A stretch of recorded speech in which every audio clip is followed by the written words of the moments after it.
habe ich Dagmar Dipabodi-Jauernig im Haus Tao in Wolfhalden besucht. Wir haben auf ihren Weg geschaut, von christlichen Wurzeln bis zur Ordination in der Sati Sen Sangha und dann der Weg zur Lehrerin. Wir haben über Reaktionen aus ihrem Umfeld geredet und auch über Appenzeller Seen, wie sie Sati Sen nicht ganz ernst bezeichnet. Weitere Themen sind die Bedeutung von Ritual und wie die Dagmar-Praxis ins tägliche Leben integriert. Mich hat es interessiert, wie im Sati Sen die zwei vermeintlichen Linien von mehr achtsamkeitsbasierter Meditation mit der mehr unmittelbaren Zen-Meditation zusammenkommen. Wir haben über die Erleuchtung geredet, dass es verschiedene Wege dort gibt und auch, wie ein moderner Buddhismus bei uns im Westen könnte aussehen. Ein Gespräch von Non-Dualität bis zum Lachen aus der Küche. Bevor wir einsteigen, noch ein Bitte. Du kannst den Podcast auf mehrere Arten unterstützen. Du kannst ihn in deiner App bewerten, dort eine Rezension schreiben oder ihn als Ganzes oder auch einzelne Folgen weiterleiten an andere, die Interesse haben könnten. Und wenn du magst, kannst du auch etwas an die Kosten für Billett zu den Gästen, Server und Technik beitragen. Die Angaben dazu findest du auf www.meditationsszene.ch unter Spenden. Jetzt aber viel spannende Erkenntnisse bei dem Gespräch mit der Dagmar. Willkommen zur Meditationsszene Schweiz. Ich bin Lukas Wittmer. Heute rede ich mit der Dagmar Dipabodi-Jauernig. Dagmar ist Dharmacharya, das heisst Lehrerin in der Linchi Rinzai Zen Tradition und Leiterin vom Haus Tao in Wolfhalden im Appenzell. Sie ist eine Schülerin von Marcel Geisser-Roschi, der auch schon Gast in diesem Podcast war. Von ihm ist sie 2011 zur Unsui in der Sati Sen Gemeinschaft ordiniert worden. Was das ist, da kommen wir sicher noch drauf. 2012 ist sie zur Dharmacharya geweiht worden, zur autorisierten Sati Sen Lehrerin. Mit der Zen-Meditation in Kontakt gekommen ist sie 1993. Seit 1997 praktiziert sie im Haus Tao und ist auch Gründungsmitglied von der Sati Sen Sangha. Sie ist ausgebildete Informationsspezialistin, Yogalehrerin und macht Yoga seit 1991. Seit 2010 leitet sie Retreats und Achtsamkeitstage. Seit 2018 ist sie vollamtliche Dharma-Lehrerin. Sie macht regelmäßig 4- bis 6-wöchige Retreats in der Schweiz, in England und in den USA, zum Beispiel bei der Insight Meditation Society mit dem Joseph Goldstein, der Rebecca Bradshaw und anderen. Auch jetzt bei meinem Besuch ist sie im Selbstretreat im Haus Tao. Dagmar, herzlichen Dank, dass ich in dieser stillen Zeit zu dir kommen und mit dir reden. Ich freue mich über den Besuch. Hoi. Ja, sag mal, wenn du jetzt hier im Retreat bist, wie sieht in so einem Retreat dein Tag aus? Also heute war es jetzt gerade so, dass ich etwa um 6 Uhr aufgestanden bin. Und dann fängt mein Tag eigentlich mit Sitzen an. Ich habe ja einerseits hier das Haus Tao in der Winterpause zur Verfügung, aber sitze auch daheim bei mir. Das ist ein bisschen entfernt vom Haus Tao.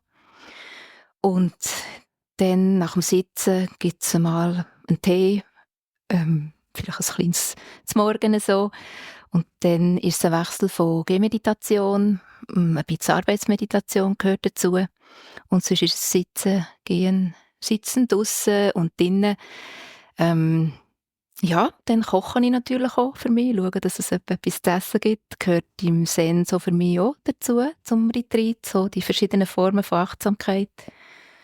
Jetzt, wenn jetzt du nicht gerade mein Gast wärst, wäre ich wahrscheinlich draussen wieder an einer Gehmeditation. Und am Nachmittag bin ich meistens im Haus Tao, auch so in diesem Wechsel meditieren.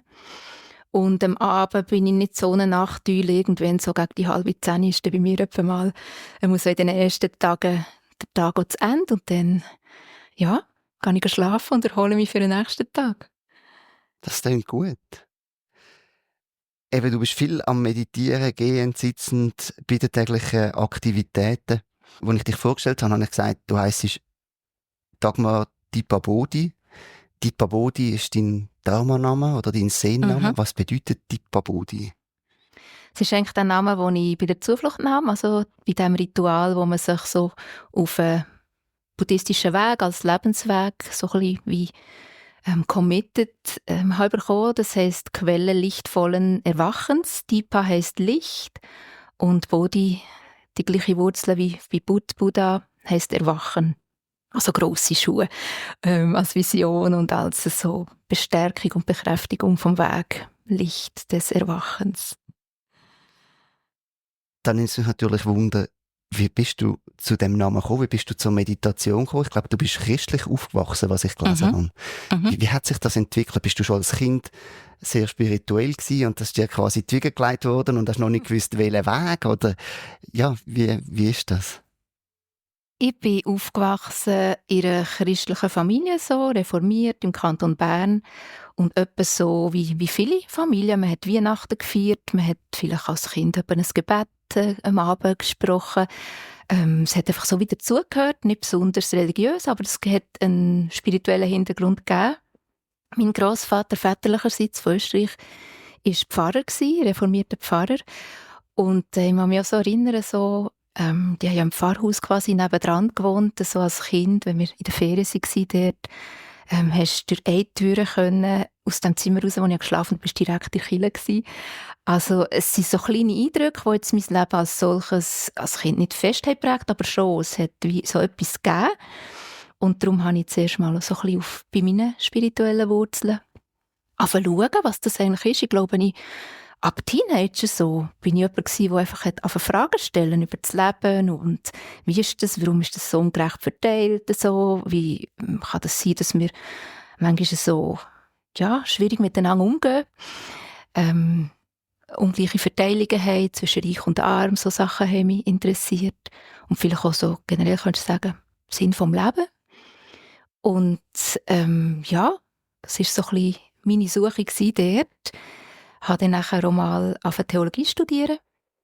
Ein kürzeres Gastspiel an der Uni gehabt, wo ich noch die alte Sprache fertig gemacht und habe gemerkt, das ist etwas anderes als die Uni und das wissenschaftliche Herangehen an die, kann man sagen, vielleicht durchaus auch Sinnfragen. Und bin dann nachher in den Beruf eingestiegen, ich bin Buchhändlerin geworden und habe eigentlich nichts Spezifisches gesucht. Ausser vielleicht vom Herz her habe ich schon die Fragen natürlich weiterhin gehabt und habe nachher über Bücher und über Begegnungen mich mit dem Zen-Buddhismus annähern. Und dort bin ich nachher mit der Zeit wirklich so heimisch geworden, dass ich so wie die anderen spirituellen Wurzeln sehr in den Hintergrund treten und einfach etwas Neues anstelle dessen, nicht aus Überdruss oder so, sondern einfach etwas Neues, was mir sehr hat entsprochen, weil es so sehr praktisch ist mit der Meditation und man Sachen selber herausfinden kann. Ich glaube, ich bin sehr eine Forscherin in diesen Sachen. Und du sagst über Bücher und so, du bist ja ein bisschen älter als ich, aber du bist nicht die erste Generation von Lehrenden, die irgendwie die Lehre aus Asien da angebracht haben. Hast du das wirklich alles quasi für dich aus Büchern bezogen oder hast du auch schnell irgendwo Anschluss gefunden in der Schweiz, um deine Fragen vielleicht neu zu stellen und vertiefen mit jemandem? Also ich würde sagen, so die erste Faszination über Zen-Geschichten, über die direkte, klare Sicht auf das Leben, die hatte ich schon über Bücher gehabt, so ein bisschen Klassiker, die man halt dann irgendwie hat gelesen, so Zen-Geschichten. Und relativ gleich, aber vielleicht 2-3 Jahre nachher, habe ich Zen und Yoga eigentlich fast gleichzeitig lernen kennen und habe nachher gleich schon angefangen zu sitzen und habe mal so ein bisschen geschaut, das ist noch so ein bisschen, das mit dem Internet ist dann noch nicht ganz so gewesen. Das heisst, man musste ein bisschen schauen, wo und über Hören sagen habe ich vielleicht mal das erste Retreat gemacht in Deutschland und habe dann aber nicht so unmittelbar Anschluss gefunden in der Schweiz. Und erst, vielleicht 3-4 Jahre später, nach dem ersten Retreat, habe ich über eine Zürcher Gruppe ein japanisches Zen lernen kennen und relativ gleich habe ich dann auch den Marcel lernen kennen, der in Bern eine Gruppe hatte. Ich habe dann in Thun gewohnt. Und er hat dort am Thunersee einmal Retreats gegeben und dann bin ich quasi in meiner Heimat fündig geworden und habe einen Weg gefunden, wo dann eigentlich für mich so hat passt, dass ich nicht mehr weiter suchen musste. So. Ich bin einfach dort ganz eingestiegen nachher. Und es war aber schon wichtig, dass ich habe nicht angefangen meditieren aus Büchern raus. Also ich habe mehr so die Faszination oder das Interesse und was ist eigentlich mit dem so, wie machen die das? Das hat mich über die Bücher schon fasziniert, aber nachher habe ich relativ gleich Fleisch am Knochen bekommen, wie ich würde sagen, so wirklich über direkte Praxis ausprobieren. Wie geht das? Und ist es von Anfang an Zen gewesen? Also das, was dich fasziniert, also die gesagt hast, von Anfang an Zen gewesen, nicht irgendwie andere richtige tibetische oder auch Theravada? Ja, nein, habe mir das tatsächlich auch noch mal überlegt, wenn ich so ein bisschen über meine Biografie nachdenke. Nein, es waren Zen-Geschichten gewesen, auch ein Teil von dieser Klarheit, die manchmal über Ausdrucksformen kommt, einfach ein Räucherstäbchen sehen brennen und ganz einfache Sachen oder einen Tee trinken, wo man ja sehr stilisieren kann, aber einfach, man kann ja jetzt zusammen einen Tee trinken, ist auch gut so. Bei mir war es Zen, gewesen, ja. Mhm. Und nachher der andere Teil vom frühen Buddhismus, Vipassana, ist nachher über Sati-Zen eigentlich dann dazugekommen, weil in unserer Traditionslinie eigentlich die beiden Stränge so wie zusammengehören. So. Und irgendwann habe ich mal gelesen, du hast auch noch eine Asienreise gemacht. Hat die mit dem einen Zusammenhang gehabt, oder ist das einfach eine Reise gewesen, wie es viele junge Leute machen? Gerade so bei vielen Lehrern, eben der Marcel oder ein Fred oder so, die sind ja wirklich auf Asien, um mit der Meditation in Kontakt zu kommen, weil sie das gesucht haben. Was war deine Motivation gewesen? Also ich würde sagen, ich gehöre zu denen, ich würde dem Glück sagen, auch, von einer Generation, die nicht mehr wahnsinnig um die Erde muss jetten, für die Wege quasi im Original zu erkunden. Ich finde, hier in Europa und auch in Amerika haben wir sehr starke Traditionen mittlerweile. Ich würde sagen, ich bin das Kind vom Westen, dharma-mässig so. Und meine Reise, die erste Asienreise, die hat, glaube ich, dann stattgefunden mit einem Partner. Der ist gerne gereist und ich habe gefunden, könnten wir doch mal gehen, Thailand, warum nicht? Aber wenn ich reise, dann gehe ich gerne meinen Interessen nach. Und dann haben wir zum Beispiel mal ein Retreat gemacht auf Koh Phangan in Thailand, 10 Tage, in einem Kloster im Urwald oben. Ich habe es einfach so wie mitgenommen beim Reisen. Und später dann die Reise, wo ich bin ordiniert wurde als Sati-Zen und Sui. Und das sind wir extra auf Indien gereist, an die Städte, wo Buddha dann noch hat gelebt, in Bodh Gaya, und habe die Ordination auch dort bekommen. Und gleichzeitig hat es mir so einen Eindruck gegeben, wo kommt die Tradition eigentlich her, wo kommt der Buddhismus her und wie könnte so ein Leben dann ausgesehen haben, in diesen Höhlen oben. Man bekommt noch ein bisschen einen anderen Geschmack, wenn man das so ein bisschen wie sieht, die Einfachheit auch. Und die, ja schon, es braucht eine rechte Hingabe am Weg, wenn man unter doch einfachsten Bedingungen so ins Zentrum stellt, was die Freiheit vom eigenen Geist ist. Aber ich glaube, so für mich, ich hätte ganz gut einfach auch im Westen können praktizieren. Das wäre von der Substanz, von der Essenz, von der Lehre her, denke ich mir, hat keinen Unterschied gemacht. Aber es ist inspirierend zu sehen, wo die eigene Traditionslinie herkommt und welchen Weg das sie hat genommen, bei uns dann über China und Vietnam. Und das finde ich schon bereichernd, das gesehen zu haben. Ja. Und du hast gesagt, du bist fast gleichzeitig zum Yoga und zur Meditation gekommen.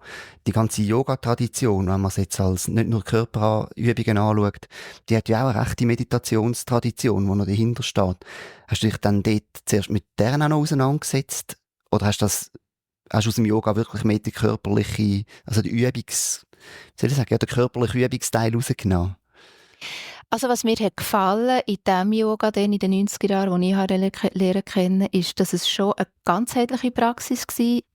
Also schon klar war, es geht um Meditation. Es ist nicht einfach irgendwie ein Workout oder so von meiner Lehrerin dort, meiner ersten. Das hat sie sehr so auch einbezogen, dass es eigentlich um einen Lebensweg geht.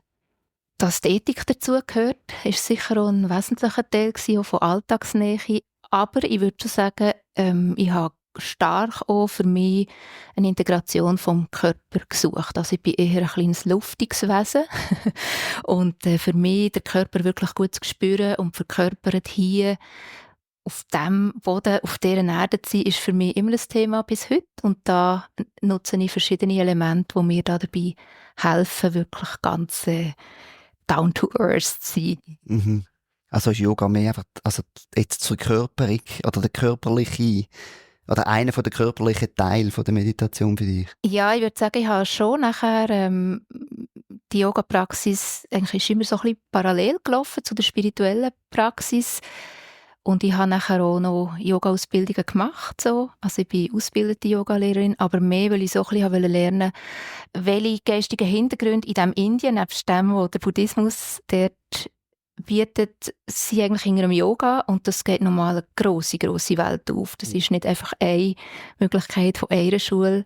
Und da wollte ich ein bisschen Bescheid wissen, weil ich habe schon auch körperliches Yoga unterrichtet, im Rahmen manchmal von Retreats und habe aber gewusst, ich werde nie die Yoga-Philosophie unterrichten, weil das erstens nicht mein Weg ist und zweitens auch nicht meine wirklich Kompetenzen sind. Sondern ich biete das als Achtsamkeit in Bewegung. Und dann ist das im Rahmen von so einem Retreat, im Rahmen von der Buddha-Lehre vom Dharma. Ja. Und du hast gesagt, du siehst dann schon bald in der Nähe von deiner Heimat mit dem Marcel Geisser und seinem Zugang in Kontakt gekommen. Wenn ich es richtig im Kopf habe oder richtig in meinen Notizen habe, dann ist Sati Sen Sangha erst 1999 gegründet worden. Hat er vorher dann schon eigentlich Sati Sen unterrichtet? Er ist ja unter anderem auch ein Schüler vom Thich Nhat Hanh, vom grossen Zen-Meister, vietnamesischen Zen-Meister. Hat er dort schon eigentlich das unterrichtet oder hat sich das auch dann quasi erst später herauskristallisiert? Wenn ich so die Biografie von meinem Lehrer anschaue, dann hat er eine grosse Affinität oder ein Herz für Zen, das er auch hat studiert und praktiziert, vor allem in zum Beispiel Korea oder Hongkong. Und gleichzeitig hat er auch ganz ein starkes Vipassana bei, so in Amerika viele Langzeitretreats gemacht. Und für ihn ist so wie immer klar gewesen, das gehört zusammen, muss man sich jetzt da wie entscheiden. Manchmal haben Leute so die Idee gehabt, komm, jetzt entweder machst du das oder das. Und er hat so viel vom Herz her, würde ich mal sagen, so wie gewusst, das ist, glaube ich, nicht einfach nur so. Das kann man zwar machen, aber es gehört doch eigentlich zusammen. Und im Thich Nhat Hanh und in dieser vietnamesischen Tien-Schule hat er nachher eine Linie gefunden, wo das eigentlich gar nicht so ist auseinandergenommen war, sondern dass sich ein bisschen anders hat entwickelt und die Achtsamkeit oder Thich Nhat Hanh ja ganz stark auch bekannt ist dafür und sie auch bekannt hat gemacht, die ist dort eigentlich immer drin gewesen, obwohl es eine Rinzai-Zen-Linie ist. Und so ist es wie so ein bisschen, es ist ja vielleicht noch geformt worden als das Sati Zen. Das ist etwas, das ist entstanden. Ja, wie will er das nennen? Oder ist es etwas Eigenes? Oder ist es genau das Gleiche, was der Thich Nhat Hanh macht? Und es hat eine kleine eigene Färbung, eine kleine eigene Prägung. Ist auch nicht so monastisch, zölibatär geprägt, auch wenn ich jetzt eine Zen-Nonne bin. Oder Zen-Priesterin oder eben Unsui, wie du hast gesagt, weil es kein gutes Wort gibt, so ein bisschen für das. Ein Lebensweg, der versucht, den Grundgesetz vom Leben möglichst nachzukommen, die viel mit Fliessen zu tun haben. Unsui heisst wie Wolke und Wasser. Es ist nicht nichts und trotzdem lässt es sich nicht so festzurren. Das hat viel mit der Praxis ja zu tun. Du praktizierst ja selber. Das haben wir eigentlich nachher so die dann haben schon praktiziert haben, so ein bisschen wie anfangen, dem Kraft geben. Und der Marcel hat dem nachher Sati Zen gesagt, wo Sati ist für Satipatthana-Praxis, für Achtsamkeit, die 4 Grundlagen für Achtsamkeit, was etwas sehr Spezifisches ist und nicht einfach Entspannung und Stresslosigkeit. Und der Zen-Teil, der einen bestimmten Zugang, einen direkten Zugang hat zum Leben, wo wir beide in einer bestimmten Art jetzt hier. Früher, als ich es kennen hat der Marcel dem Appenzeller Zen gesagt, weil wir hier im Appenzell ja das Zentrum haben, so im Ausserrhoden. Appenzeller Zen, ja. Ich möchte gerne dann noch ein bisschen nochmal auf Sati Zen zurückkommen. Vielleicht aber zuerst nochmal ein bisschen bei deinem Weg bleiben. Wolken und Wasser, Unsui, deine Ordination war 2011 gewesen. Das heisst, da ist ja auch einige Zeit zwischen Anfangen praktizieren und Ordination dazwischen. Das scheint nicht einfach so ein unüberlegter Entscheid gewesen zu sein. Auf was hast du dich da eingeladen durch die Ordination? Was hat sich geändert? Also ich habe gelacht, weil unüberlegt, würde ich sagen, bei einem Typus, so wie ich bin, geschieht wenig. Also ich bin jemand, der sehr gerne auch den Verstand mitnimmt, so, das genaue Schauen und was machen wir da und hat das Hand und Fuß und kann man über das auch reden, kann man das auch verstehen und gleichzeitig, wie geht das, wenn man gleichzeitig das ja nicht rein über den Verstand kann lösen. Das ist für mich ein guter Zugang gewesen, weil ich glaube, recht einen starken Zugang habe über die Vernunft. Und gleichzeitig ist für mich, gerade weil in der Zen-Tradition sehr oft die Frage Lehrer, Schüler, Lehrerin, Schülerin etwas ist, habe ich wie gemerkt, Für mich war es eine sehr grosse Kraft, einen Weg zu gehen in Form von einer Beziehung zu einem spirituellen Lehrer. Wir nennen das so hier spirituelle Freundschaft, was wirklich für mich einen Aspekt hat von Begegnung so, und gleichzeitig etwas anderes ist als einfach, komm, irgendwie, wir hocken noch zusammen und Trinken ein Bier. ja, genau, trinken ein Bier zusammen so. Und das wie für mich zu entdecken, was das für eine Kraft kann sein, das ist etwas ganz Wichtiges für mich auf dem Weg, würde ich sagen. Und das hat auch geheissen, viele Jahre lang, und also ich würde sagen bis jetzt, der Buddha hat immer gesagt, schau selber, ob das, was da geschieht, wirklich auch du kannst verifizieren, ob das ethisch verhebt so. Das haben wir nie ausgelernt. Und das war für mich immer ein Schauen gewesen, auf was für einen Weg eben lasse ich mich da ein und kann ich mich da wirklich auch vertrauensvoll einlassen. Also für mich würde ich schon sagen, der Dharma-Weg ein Weg auch von Vertrauen. Und Vertrauen bildet sich, wenn man eine Bernerin ist, wie ich, langsam, aber gründlich so. Ja. Und die Zeit ist wichtig gewesen. So, oh, ich bin da angekommen, das erste Mal als Mitte Ende 20 so, und habe einfach mal ein Retreat machen. Und ich hatte nicht die Idee gehabt, ich werde irgendwann mal Meditationslehrerin oder so. Und ich habe einfach so wirklich meinen eigenen Rhythmus können gehen. Und weil ich halt so starkes Interesse daran bekommen, bin ich immer mehr da gewesen und habe immer mehr Retreats gemacht. Und so hat sich das für mich eigentlich ganz organisch vertieft. Und was ich schon relativ früh gewusst, ich suche eine Vertiefung. Und dann ist so immer auch ein bisschen die Frage, wie kann das eine einzelne Schule und wie will das eine einzelne Schule machen? Und dann so in den Nullerjahren sind so Bedingungen da gewesen, dass einige, sicher eine Handvoll von Leuten, ähnliches Interesse hatten wie ich. Und wo der Marcel nachher hat das Angebot gemacht, so eine Zen-Schulung zu machen, ein Noviziat, wo darauf hat ausgeführt, dass man einerseits nochmal wirklich sehr viel auch hat gelernt und einerseits von der Praxis her, aber auch ein bisschen Hintergrund, Theorie, wo kommt der Buddhismus her, wieso sieht er so unterschiedlich aus in unterschiedlichen Ländern. Da haben wir wirklich auch nochmal viel vertieft. Das war so eine Ausbildungszeit gewesen. Und die haben wir nachher in Bodh Gaya, in Nordindien, mit der Ordination so wie gerundet so. Und das ist ja gleichzeitig aber auch der Start für einen Weg, wo einfach nochmal mit einem ein bisschen anderen Hintergrund ins Leben herausführt, so, wo wir ja immer genauer oder vielleicht näher können lernen kennen. So. Das klingt einfach so nach einem Ja zur Praxis. Auch so ein bisschen, wie wenn man Ja sagt bei einer Heirat oder so. Ja, ich will wirklich. Was hast du für Pflichten auf dich genommen durch die Ordination? Also, ist das bei euch auch so, dass man dann zölibatär muss leben oder irgendwie ganz bestimmte Regeln befolgen? Wie der Nonnen in der Theravada-Tradition sind es ja über 300 Regeln, die man dann muss befolgen muss. Also sehr, sehr streng. Wie ist das? Bei dir hat sich da dein Leben so auch sehr radikal geändert durch die Ordination? Ich finde, du sagst es sehr schön. Es ist wirklich ein Ja zum Dharma, zu diesem Weg, zu dieser Praxis und zu einer Form, die für mich auch über Jahrzehnte lebbar ist. Und ich wollte nicht eine zölibatäre Nonne sein und ich wollte nicht fest in einem Kloster leben. So. Das heisst, es ist kein Zufall, habe ich hier zu dieser Zen-Ordination Ja sagen. Ja, es gibt, ich habe das noch mitgebracht, weil das gehört einfach so ein bisschen zu meiner Grundausstattung, wie hier die kleine Robe. Es gibt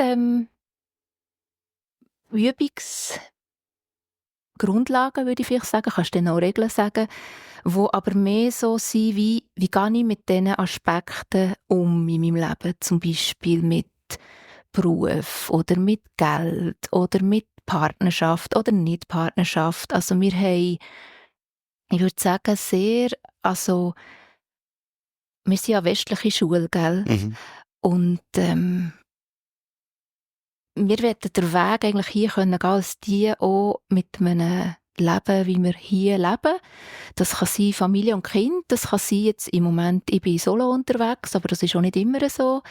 Das heisst, es ist wie nicht die Art von Lebensform im Vordergrund, sondern die Art und Weise, wie du dein Leben und das, was dir wichtig ist im Leben, zum Beispiel, wie lebt man Nähe oder Mitgefühl, das stellt sich als Frage genau gleich, ob du in einer Klostergemeinschaft lebst oder solo oder mit einer Familie. Und uns ist eher wichtig, so wie zu schauen, in diesen Umständen, die du hast, was kann hilfreich sein, welche Fragen, wo du vielleicht dran bleibst, können hilfreich sein. Und so sind die Grundlagen, die Übungsgrundlagen eher so, zum Beispiel, ich schlage jetzt gerade auf, das steht unter Besitz.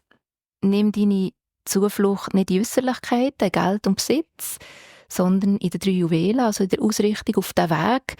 Und das tut so wie der Kern von dieser Praxis ins Zentrum stellen und nicht, ja, bitte ich abholen, wir haben zwar ein Auto, aber es ist kein Porsche, es ist wirklich jetzt so ein kleiner Wagen. So. Also auf was kommt es wirklich drauf ab? Und das würdest du anders beantworten als ich. Und vielleicht sind wir auch dort so eine Zen-Schule, weil wir stellen gerne Fragen. Und Fragen, die lebendig bleiben und nicht von einem für alle Mal so einfach beantwortet sind. Das ist etwas, was mich immer hat inspiriert und auch so wie den Weg zu finden von rigid oder laissez-faire. So. Und das ist es weder noch, oder? Sondern wie kann man wirklich an so Fragen dranbleiben von Lebensgestaltung und auch Lebensgestaltung, die ja, verantwortungsvoll ist in einem grösseren Kontext so. Das, denke ich, sind Fragen, wo man sich im Leben herausstellt und hier genau gleich. Also es ist nicht so die Trennung spirituell oder weltlich so, aber es ist eine klare Orientierung. Und von dort her würde ich sagen, ich habe natürlich schon so praktiziert. Das ist so, wie wir im Haus Tao umgehen mit Fragen. Das Lebenskoan ist, soll eine Beziehung noch weitergehen oder nicht? Ich bin jahrelang im Bienenhaus bei unseren Einzelgesprächen immer gesessen und habe Marcel dann gefragt, du, ich bin da und da dran, du, was meinst du? Und die Fragen gehen immer eigentlich zurück an dich. Und so ein Koan kann sein, ja, wenn ist etwas vielleicht nicht mehr so heilsam, wenn kann etwas oder muss etwas sich verändern. Und das sind Lebensfragen, die ja, vielleicht nicht so klassisch daherkommen wie «Was ist das Klatschen der einen Hand?», aber wo eine grosse Tiefe können haben, wenn wir sie im Licht vom Dharma spiegeln. Das wäre jetzt gerade so ein bisschen meine Frage gewesen. Wenn du erst 2018 quasi vollberufliche Dharma-Lehrerin geworden bist, dann heisst das, du hast auch noch einen Beruf ausgeübt nebendurch. Du bist Informationsspezialistin gewesen in einem Medienhaus. Das, nehme ich an, bringt auch gewisse Hektik, Stress und ich weiss ich auch nicht, was mit sich. Wie schafft man es neben dem hektischen Leben mit Meditation oder Dharma in die Tiefe zu kommen? Oder wie hast es du geschafft? Ja, genau. Ich denke, du bist ja selber Praktizierer, gell? Und die Frage ist natürlich wahrscheinlich in deinem Leben genau gleich, oder? Und ich finde es immer spannend, so wie eben zu hören, wie macht es jemand? Und bei mir hat das geheissen, für mich ist das also so, warum haben wir hier keine Klostergemeinschaft? Man könnte sagen, ja, das Haus Tao, da haben etwa 20 Leute Platz. Wir hätten ein Kloster gründen, oder? Und alle hier Sangha leben und vielleicht 2, 3 gehen raus arbeiten und so. Und das ist nicht unsere Sicht von, was wir gerne mit unserer Kraft stärken, sondern wir wollen eigentlich Leute hier so ein bisschen wie einen Praxisort oder einen Anker, immer wieder auch einen Rückzugsort bieten, wo im Leben rausstehen, so wie jetzt du, oder?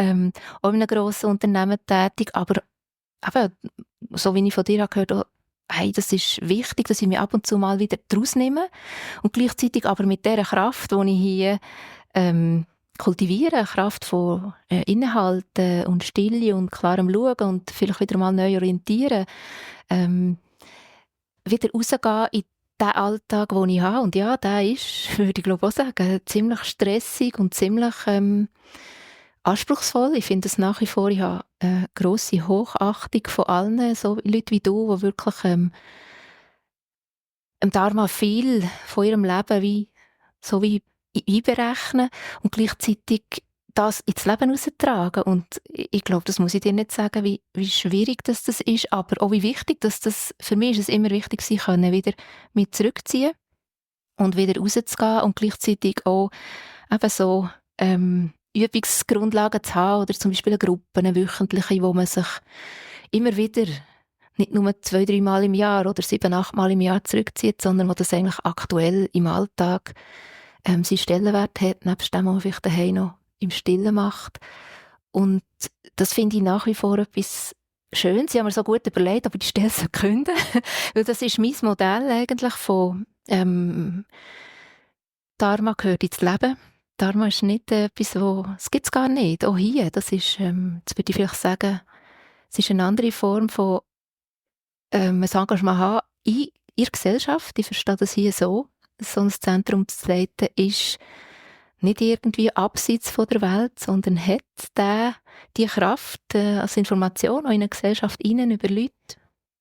Und ja, etwa kommen die Leute und sehen mich so an einem Retreat einen Vortrag halten vielleicht und lehren und dann sitzen wir am Sonntag noch so zusammen beim Mittag und nachher gibt es immer wieder Leute, die sagen, ja und was schaffst denn du?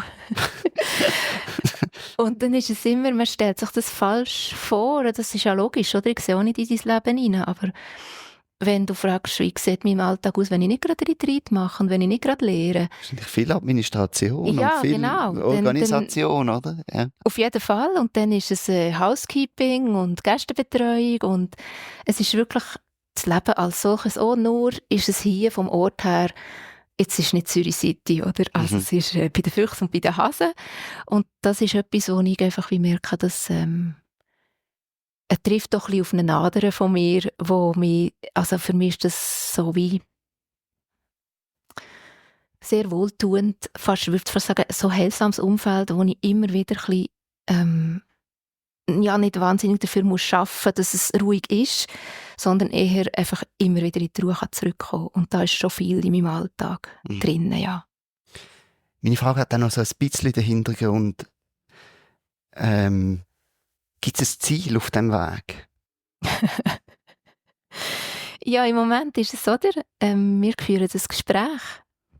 Und sowohl du wie ich versuchen es möglichst ja, zu einer Begegnung zu werden oder ja, Sachen zu benennen, die uns wesentlich ist oder auch vielleicht anderen können Inspiration sein oder auch nicht. Zu merken, wie man es nicht will, ist ja manchmal schon gut so.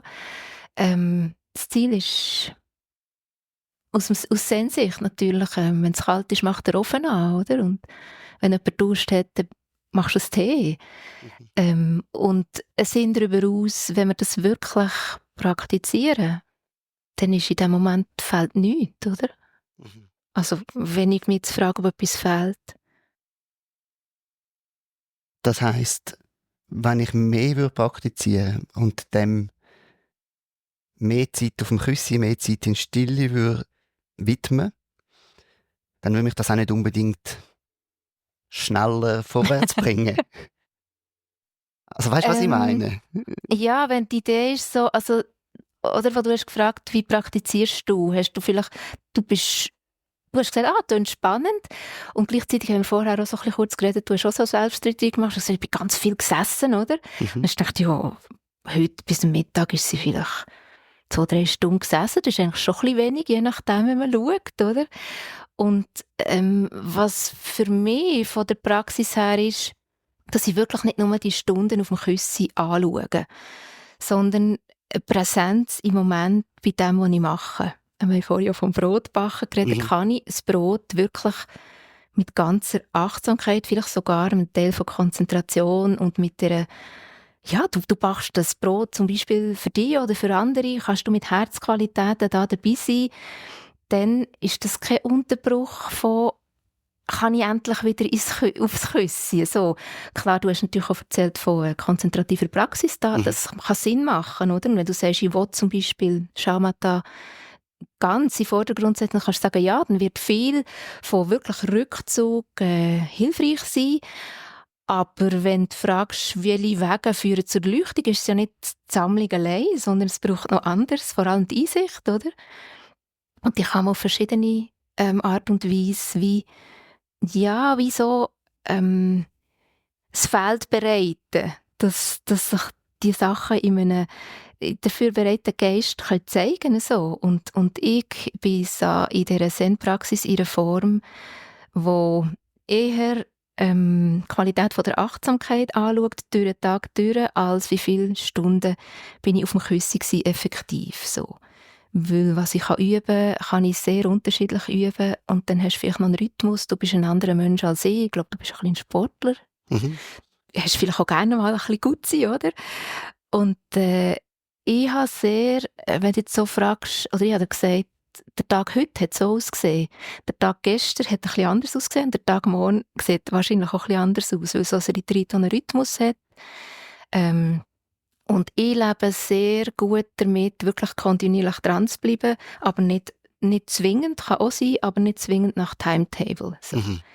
Und dann ist vielleicht manchmal die Frage nach dem Mittag, wer jetzt vielleicht sitzen, und denke ich brauche eine halbe Stunde noch zuerst für ein bisschen die kalte Luft, um die Nase zu haben und wieder frisch zu werden und eben den Körper zu spüren. Und nachher gehe ich wieder sitzen und dann schauen wir dann, wie lange, oder?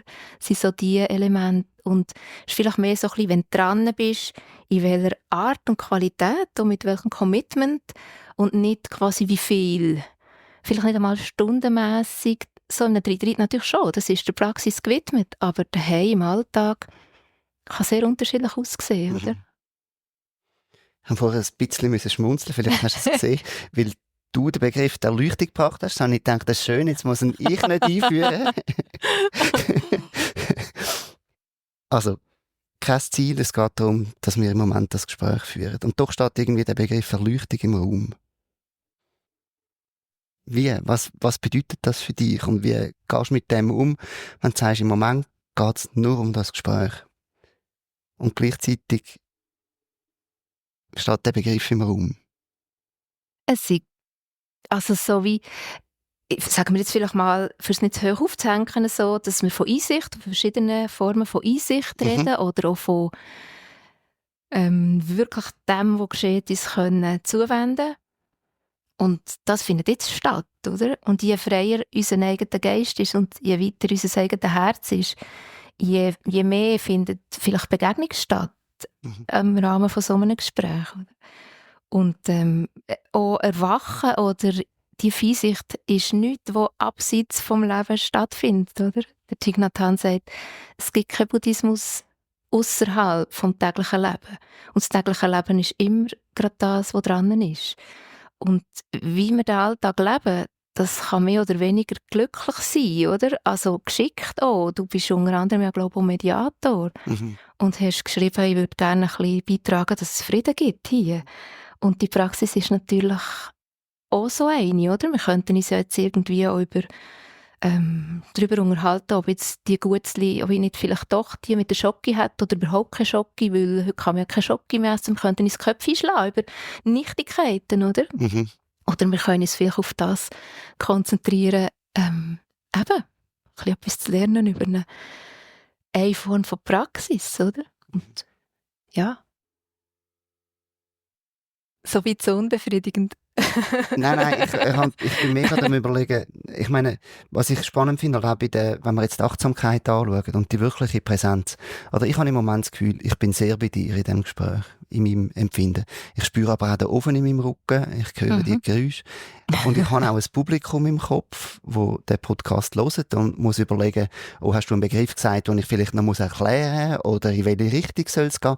Bin ich dann wirklich bei dir oder nicht? Also meine Wahrnehmung ist, dass das Mikrofon etwas verändert, ja. Weil wir wollen ja hier auch etwas machen, wo man vielleicht in einem Zusammenhang gut anhören kann, so, oder? Ich glaube, wenn wir so einfach das Gespräch vielleicht sonst führen würden, hätten wir noch ein bisschen mehr Kapazität auf dieser Begegnung. Ich glaube, wir hätten jetzt vielleicht schon mal ein Gutzli gegessen, das jetzt nicht so wird kruscheln oder so. Jetzt weiss man auch, warum es dann vielleicht knuspert. Alles kein Problem. Aber ja, Achtsamkeit ist ja Verschiedenes, oder? Und es gibt auch eine Aufmerksamkeit, die sich auf Verschiedenes, also relativ eine breite, offene gibt. Du musst wirklich vieles im Kopf halten im Moment so. Und gleichzeitig bist du aber auch präsent. Und das kannst du nur, wenn du eine gewisse Übung hast, oder? Sonst würde ich sagen, wärst du schon allein mit der Technik und mit dem Interviewleitfaden voll beschäftigt. Und jetzt sagst du, mal, ich bin da und ich habe so das Gefühl, oder? Und das hat mit einer bestimmten Form von Achtsamkeit zu tun. Und die ist recht anspruchsvoll im Reden. Also Achtsamkeit in der Kommunikation, das muss ich nicht dir als Kommunikationsprofi sagen. Das ist etwas vom Anspruchsvollsten, glaube ich. Darum schweigen wir ja auch in den Retreats, oder? Weil das sehr komplexe Wechselwirkungen und was man hat gehört und was man selber darüber denkt, das ist hochkomplex. Mhm. Und dann vereinfachen wir es einmal so in einem Retreat und sagen, hey, lass uns mal so Komplexität ein bisschen zurückfahren, damit wir vielleicht dafür aber ein bisschen mehr Finesse, noch ein bisschen das Einzelne, wie wirkt es, oder? Man kann jetzt zum Beispiel sagen, man könnte einen Moment schweigen und du spürst einfach nur die Wärme, oder? Das ist auch etwas Interessantes beim Podcast, gell? Mit den Leuten, die ich rede, das sind ja eigentlich alles Leute, die recht gut schweigen können. Und es hat zum Teil recht lange Pausen in diesen Gesprächen. Und ich muss die zum Teil ein bisschen rausschneiden, weil ich das Gefühl Ja. habe, sonst hängen die Leute noch ab, weil sie das Gefühl haben, irgendwie hätte ich die Aufnahme abgebrochen. Ja, genau. Ja, genau. Also, Ja, und gleichzeitig in einem Gespräch macht eben das ja oft das aus, oder? Dass man wirklich am Moment nochmal, ja, wir haben uns jetzt angeschaut in dieser Zeit, wo wir haben geschwiegen, oder? ja, einem anderen auch Raum geben, finde ich. Mhm. Auch etwas, was zum Teil sehr, gerade so im Geschäftskontext, fehlt, die Gespräche, wenn einfach die Zeit kurz ist und jeder hat das Gefühl und jede hat das Gefühl, das muss jetzt auch noch gesagt sein und dann wird es hektisch häufig. Also es war eine wunderbare jetzt so Verlangsamungsfrage gewesen, oder? Also ich merke, hey, wir machen ziemlich viel im Moment, oder? Mhm. Und ja, gleichzeitig Gespräche können viel und sie können einiges nicht, oder? Mhm. Also vielleicht ist es jetzt wirklich einfach ein Gätzchen. Nimm es gut. Was hat dein Umfeld gesagt, als du ordiniert hast? Bist du schon so in dem ganzen Dharma und Sehen inne gsi, dass das eigentlich gar nicht mehr erstaunt hat? Oder hat das nochmal irgendwie etwas bewirkt, so nach außen? Ja, wo die Ordination war, bin ich ja in diesem Medienbetrieb angestellt gewesen. Und wer es wollte wissen, hat einfach gewusst, wenn Dagmar Ferien sagt, dann heisst das, sie geht meditieren. So. Das heisst, man hat mich schon gesehen als meditationsaffine Person. Und als ich gewusst, dass ich die Ordination dann als Reise, habe ich natürlich auch freigenommen, länger. Jetzt sind wir ein paar Wochen unterwegs gewesen, dann war es möglich gewesen. Habe ich natürlich schon gesagt, so denen, die ich näher so ein bisschen kennt, was das wird sein, wenn mich jemand fragt. So. Und ich habe auch gewusst, dass als Experiment dazu hat gehört, die Haare abzuschneiden. Und an das habe ich mich angenähert. Also vielleicht hast du mal Fotos gesehen, aber auch nicht. Ich hatte früher einmal solche blonde, lange Haare gehabt und irgendwie habe ich schon gewusst, das läuft so ein bisschen auf eine Ordination raus. Und dann habe ich mal so ein bisschen, vielleicht länger als so ein bisschen mich angenähert und ich habe aber gewusst, ich werde das Experiment machen. Das sind auch so Sachen, wo du einfach kannst, ich habe kein Gelübde nachher abgelegt, dass ich immer jetzt, das gibt ja auch so Schulen, oder, wo für die Männer meistens nicht so das Problem ist, weil Mann und Glatze kann man noch so ein bisschen in der Gesellschaft, aber Frau und Glatze ist oft ein bisschen, ja, herausfordernd. Vor allem fürs Umfeld, aber manchmal auch für einen selber. Und dann habe ich schon gewusst, das wird sein und das wird man noch sehen, wenn ich zurückkomme, auch wenn da ein bisschen Haare schon sind nachgewachsen so. Und ja, das ist ja genau das Experiment, oder? Wenn du wieder in dein Feld zurückkommst, was begegnet dir so? Und nebst einem Teil von Toleranz oder auch, dass man sich gar nicht so groß Gedanken macht. Oder du fragst ja jetzt auch nicht jeden, den du nicht so gut kennst, irgendwie, dann nimmst du es halt zur Kenntnis. Aber es sind schon Reaktionen noch gekommen, die sehr, ja, so im Stil waren von «Wie kannst du als Frau dich so verunstalten?» Und ja, es hat mit Identifikationen zu tun und darum macht man es ja eigentlich, oder? Weil man merkt, ich würde jetzt sagen, ich bin jetzt nicht furchtbar eitel, du siehst, ich bin ungeschminkt und einfache Kleidung so. Aber ja, ich würde jetzt nicht sagen, sie sind ganz uneitel, so. Dann merkst du einfach nochmal, was haben meine Bilder selber von Frau sein, zum Beispiel mit so Äußerlichkeiten wie Haar unter Umständen eben doch zu tun. Und wie ist es, wenn man das mal ein bisschen herausfordert? Also ja, man hat es gesehen, als ich wieder zurückgekommen auch, und die einen hat es interessiert, die Fragen, und andere haben schon sowieso ihre Meinung und die fragen nicht und die wissen schon. Und die Dritten, ja, wie gesagt, man tut sich nicht mit allem so genau auseinandersetzen, aber mal, es war ein bisschen eine Challenge gewesen, würde ich sagen, hat ein bisschen Mut gebraucht, so. Und was ich jetzt so wie habe aus dem weitertragen ist, dass ich nach wie vor eine Kurzhaarfrisur trage, ein bisschen länger jetzt gerade als deine, aber nicht immer länger so. So, dass ich so wie dranbleibe an dem, nicht zu viel Gewicht geben oder Energie vor allem drauf, oder? Ich muss jetzt nicht alle 3 Wochen wieder den neuesten Schnitt haben und irgendwie so, es geht um andere Geschichten, aber ich bleibe dort so ein bisschen wie dran. Und ja, die Familie, meine Eltern haben eine grosse Offenheit gehabt, also meine Eltern leben nicht mehr. Und sie waren dann auch bei der Lehrerweihe erstmalig hier im Haus gsi. Ich habe sie eingeladen und sie haben sehr Freude gehabt, können zu kommen. Sie haben sehr ein, ja, einfach interessiertes Auge gehabt und ein offenes Herz für ihre Tochter, die jetzt halt das macht, was sie macht. Sie haben sich nie näher, glaube ich, wirklich interessiert jetzt für diese Form von Lebensweg, aber sie haben das sehr können, respektieren und sie waren ein Teil gsi da und das ist für mich immer noch etwas vom ganz Schönen, dass der Teil von meiner Familie hat da wollen Teil sein bei dieser Weihe hier vor 12 Jahren. Das ist schon heute noch etwas, wo auch von dieser familiären Wurzeln, sicher auch meine spirituellen Wurzeln bis heute nährt. So, ja. Mhm. Und was ist aus den christlichen Wurzeln geworden? Gerade im Zen gibt es ja noch häufig Praktizierende, die das auch kombinieren, das Christentum und Zen. Identifizierst du dich als Buddhistin oder bist du auch noch Christin gleichzeitig oder bist du jenseits von Kategorien?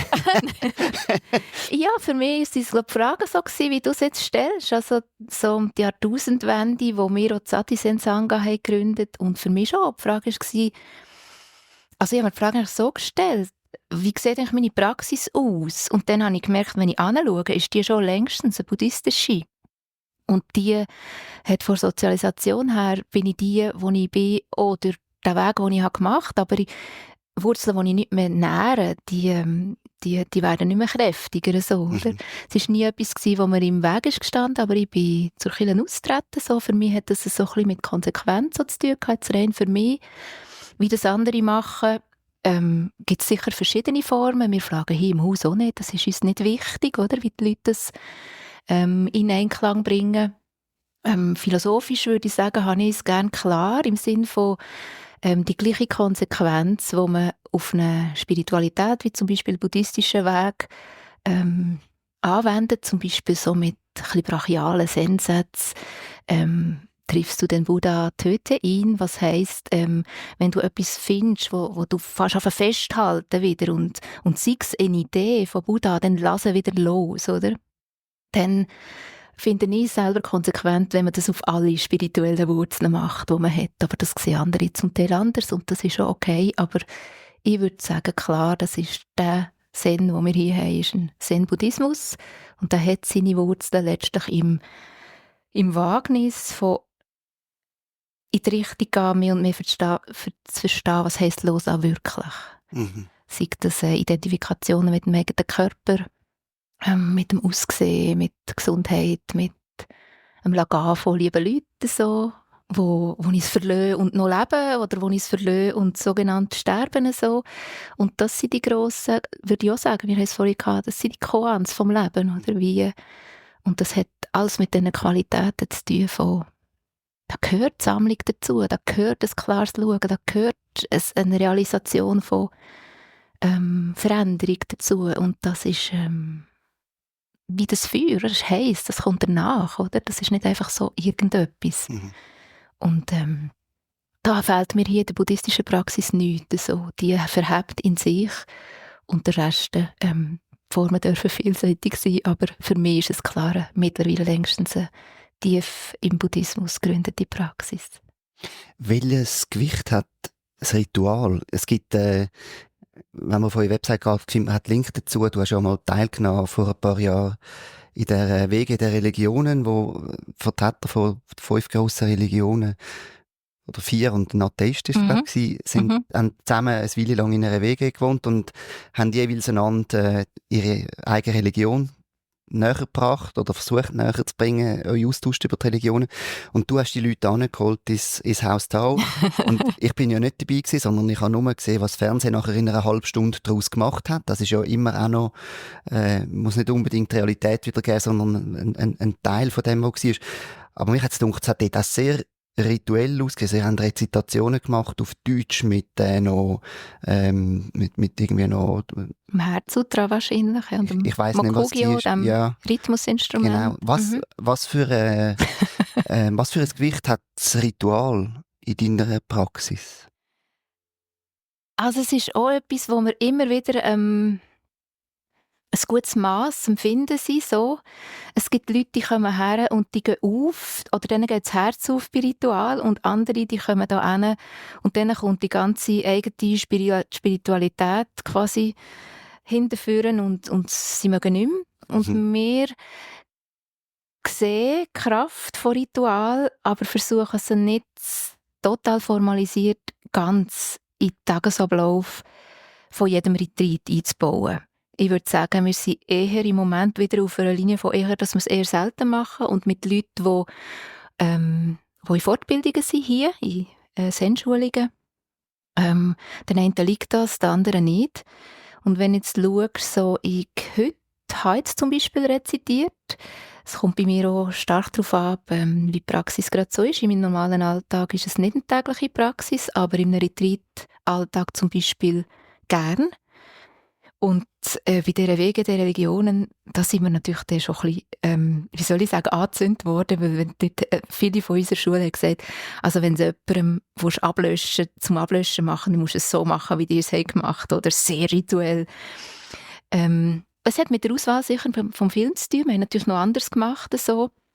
Es ist natürlich auch fürs Fernsehen immer schön, wenn du Bilder und Ton hast. Eben, so. wenn die Leute einfach im Schweigen irgendwo sind, Ja, ist es nicht genau. gleich spannend, um das irgendwie eine längere Zeit zu zeigen. Ja. Ja, und was man hat gemerkt ist einfach die Reaktionen.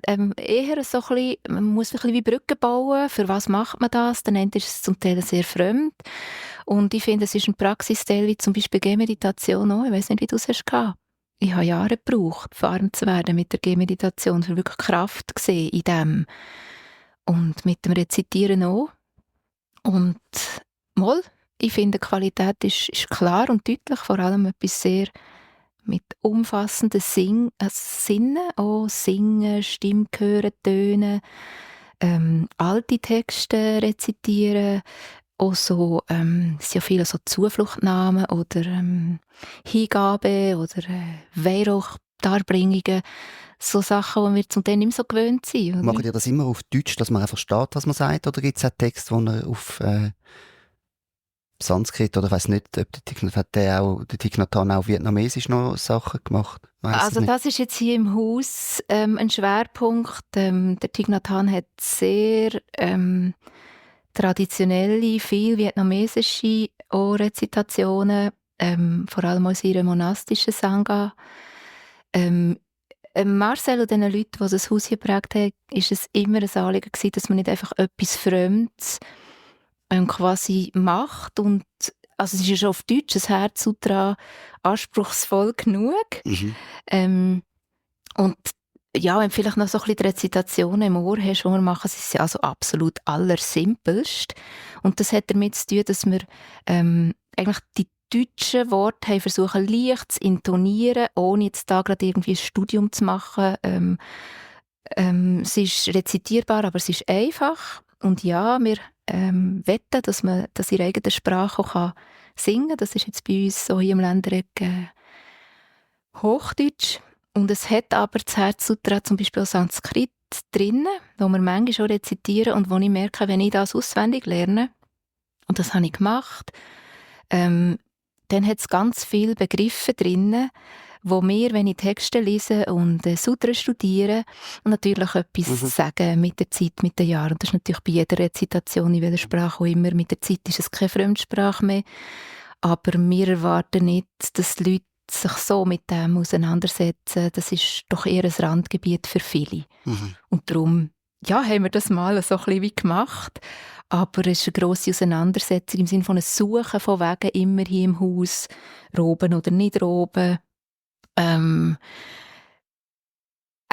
Rezitation oder nicht Rezitationen. Und da sind wir manchmal ein bisschen an diesem Ecke und manchmal ein bisschen an diesem Ecke. Aber wir sind eher ein bisschen informeller. Aber wenn es informell wird, springen wir gerne die anderen Teile auch wieder rein, einfach weil Einseitigkeit halt einfach Einseitigkeit ist. Du schaust ja auf gut 30 Jahre Praxis zurück. Wie hat sich deine Praxis entwickelt in dieser Zeit? Ja, also zum einen ist, wenn du siehst, ich schaue zurück, ja, auf eine Art Staunen ein, so, wie sich ein Lebensweg, schaust du so zurück und denkst, wow, bin ich schon lang verbunden mit dieser Praxis, so. Ich habe recht organische Bilder. Es ist vielleicht etwas, mehr Wurzeln bekommen in einer Tradition oder in einer Praxis inne. Ähm, Vielleicht auch mehr und mehr sich verweben von der Praxis mit dem Alltag, was mir natürlich sehr freut.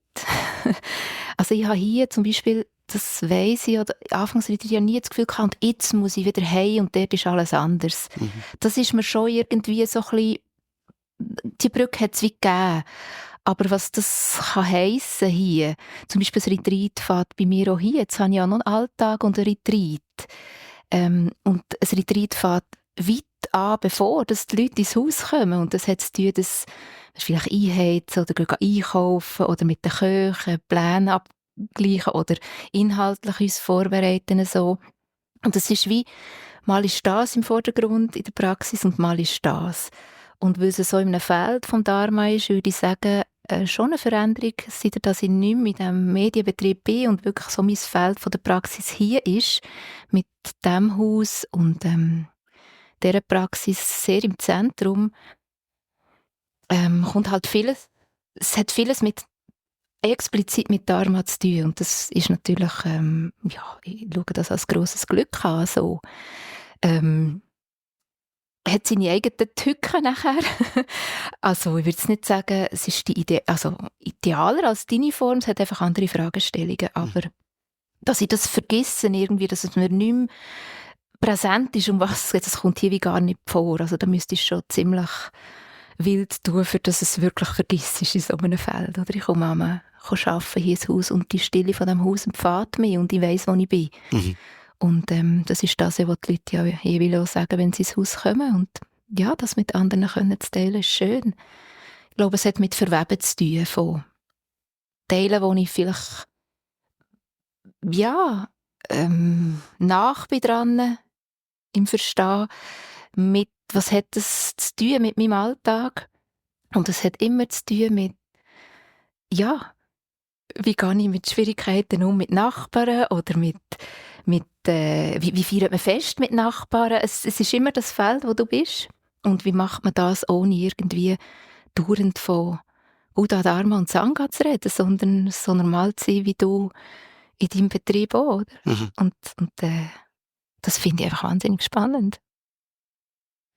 Hat es auch Durchhänger oder schwierige Situationen gegeben in dieser Zeit, wo du gefunden hast, Zweifel vielleicht auch?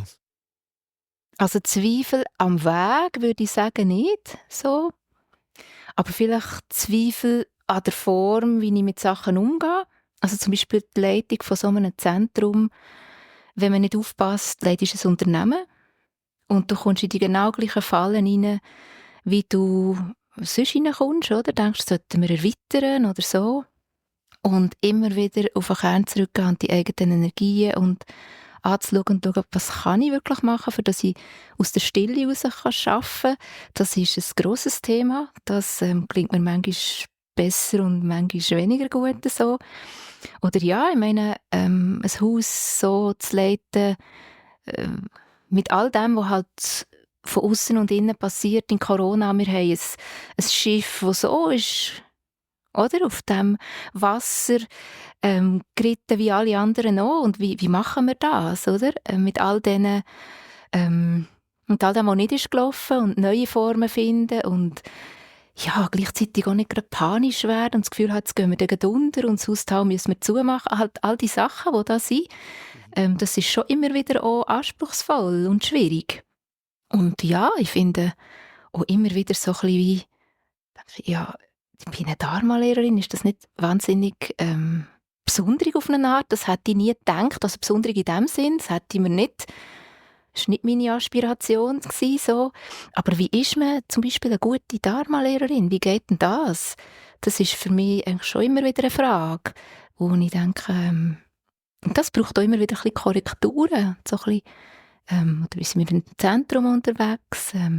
Jede Begegnung ist schon wieder, und die Leute lernen nicht nur von mir, sondern auch mit den Leuten oder von den Leuten.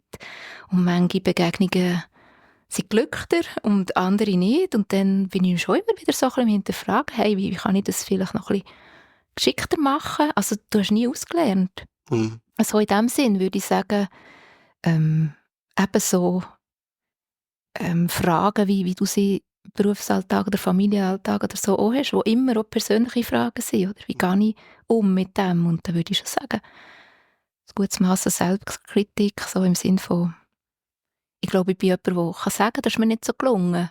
Lass uns dranbleiben, so. Und das denkt mich, das ist ongoing, so. Das ist, da habe ich nicht ausgelernt. Vielleicht eine schwierige Frage, aber weil sich alles und weil man sich sowieso immer verändert. Aber was glaubst du, was sind jetzt so die grössten Veränderungen, wenn du dich vor 10, 15, 30 Jahren siehst, die auch durch die Praxis gekommen sind? Also in welche Richtung hat es dich quasi durch das bewegt?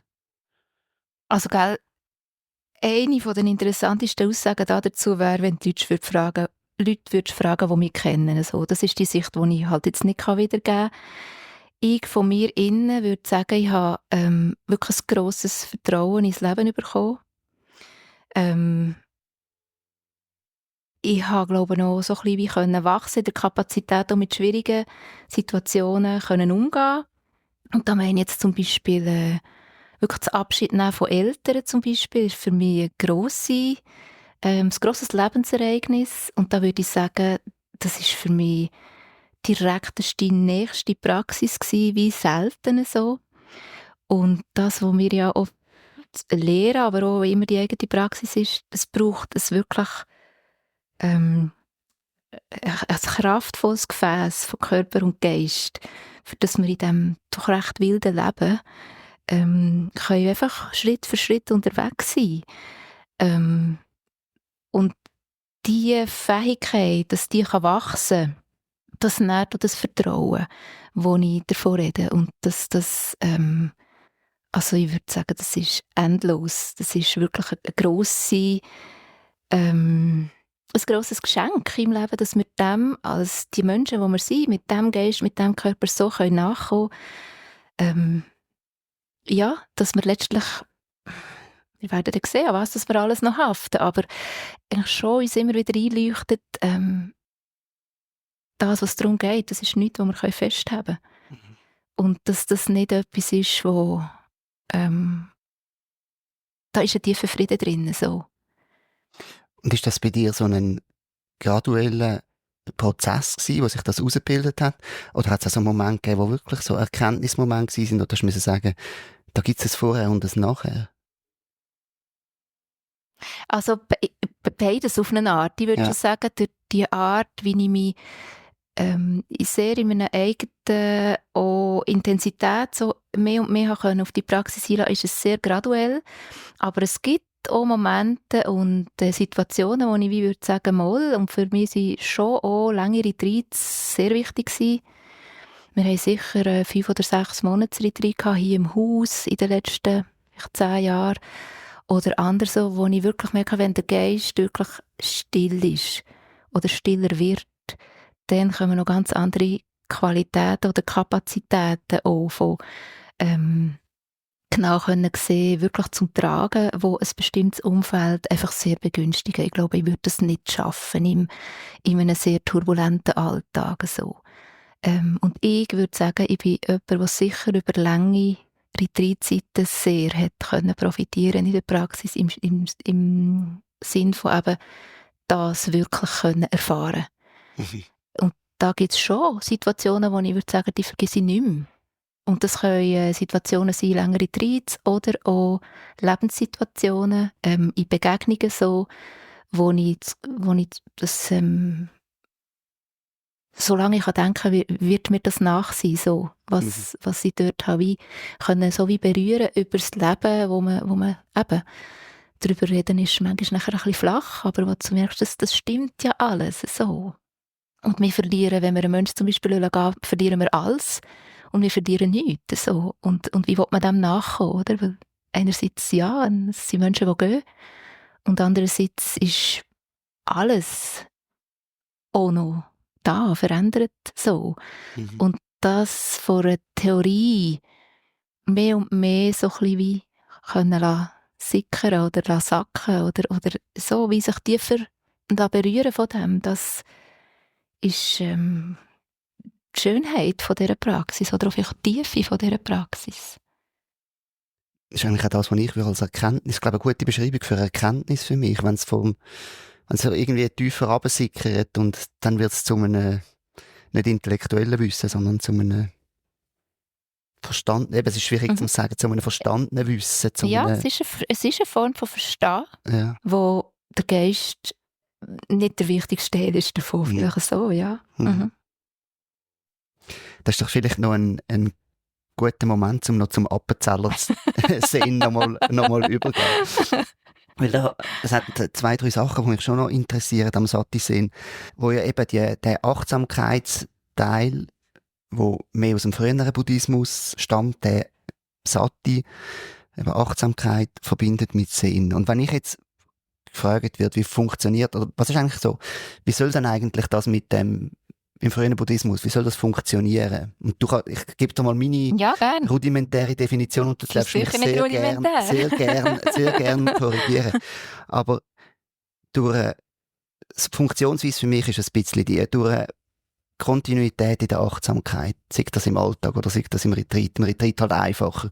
Aber kontinuierliches achtsam werden, wird man sich sehr gewahr, dass alles entsteht und vergeht. Durch das auch, dass man nichts festheben kann und dass einem schlussendlich durch das auch nichts dauerhaftes Glück kann bescheren, weil alles sich immer wieder ändert. Und dann vielleicht noch ein schwierig da anzuhängen, aber einfach auch die Bedingtheit vor allem, also kein festes Selbst, sondern alles entsteht aus eben verschiedenen Bedingungen, die zusammenkommen. Und das, wenn das eben so tiefer sickert, vielleicht, wie ich es vorher gesagt habe, dann kann es sein, dass das zu einem Loslassen führt im Geist und nicht mehr das Anhaften. Und das ist das, was ich dann so, wenn ich es richtig verstehe, auch als befreiend und Befreiung bezeichnen will. Das ist so ein bisschen der Achtsamkeits-Sati-Teil, so wie ich ihn verstehe. Ja, ich gehe. Und jetzt kommt eben der Sehnteil. Und dort, dort geht es sehr stark um die unmittelbare Erfahrung. So wie ich Sinn verstehe. Ich habe wirklich nicht viel Ahnung von Sinn drum. Und dann redet man dort immer von der Nicht-Dualität, Non-Dualität, Nicht-Dualität, von dem unmittelbaren Erfahren. Kannst du mir und den Zuhörern erklären, was unter dieser Nicht-Dualität zu verstehen ist? Weil ich habe schon so viele Definitionen gehört und bei den einen ist das etwas sehr Alltägliches und bei den anderen ist es so, ja, wenn man in einem non-dualen Zustand ist, dann ist man eigentlich nicht mehr handlungsfähig, weil dann ist man so verschmolzen mit allem anderen. Was ist dein Verständnis von dem? Du hast vorhin gefragt, was Ziel, ob es so etwas gibt wie ein Ziel der Praxis. Und ich würde sagen, die Praxis ist schon etwas, das in die Handlungsfähigkeit zumindest wieder zurückführt, falls man mal auch, vielleicht auch in stilleren oder eher sehr subtilen Formen von Meditation sind. Am Schluss landest du auf die Küsse zurück und im Leben.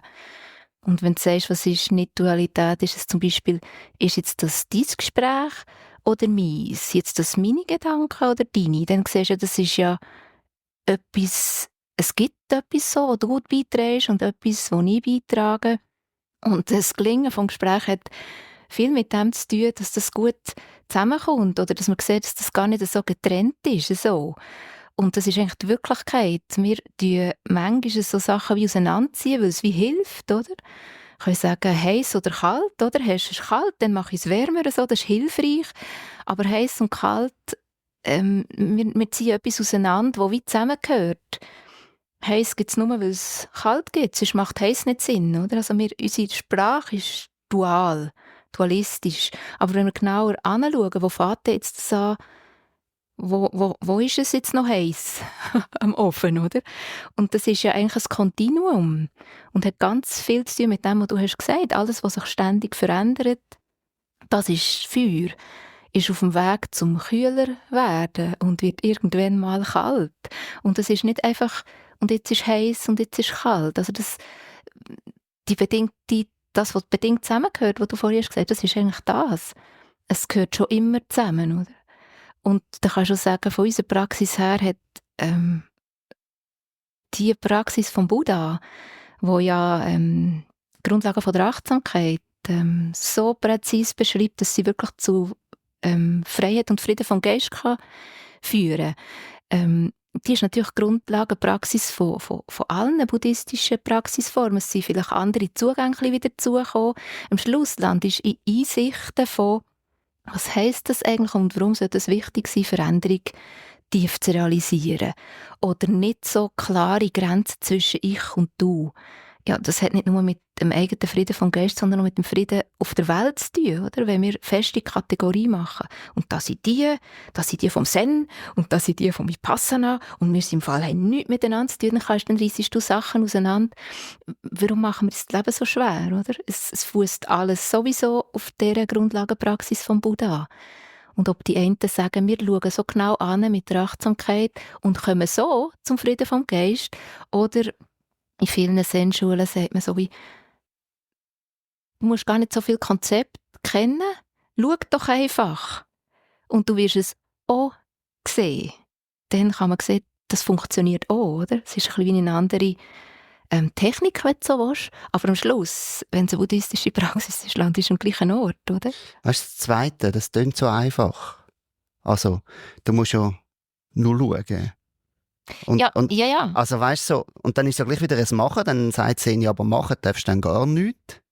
Also, sobald du machst oder anstrengst oder so, bist du ja schon wieder am etwas wählen. Es ist alles gut so, wie es ist, also mach gar nichts. Das ist eigentlich in jeder Praxis drin, oder? Wenn du Satipatthana praktizierst, Grundlagen von der Achtsamkeit. Ja, wie viel von dem Dranbleiben braucht es jetzt? Im Refrain vom Satipatthana steht, so viel Einsatz braucht es, genau wie du brauchst, für noch genau zu schauen. Und nachher fährst du nicht mehr auf mehr krampfen, aber auch nicht weniger. Du bist eigentlich schon in dem Tun oder nicht zu tun. So, ich würde sagen, in unserem Sinn, wenn du jetzt kommst an ein Retreat, machst du deine vertraute Vipassana-Praxis, die werde ich auch so vermitteln.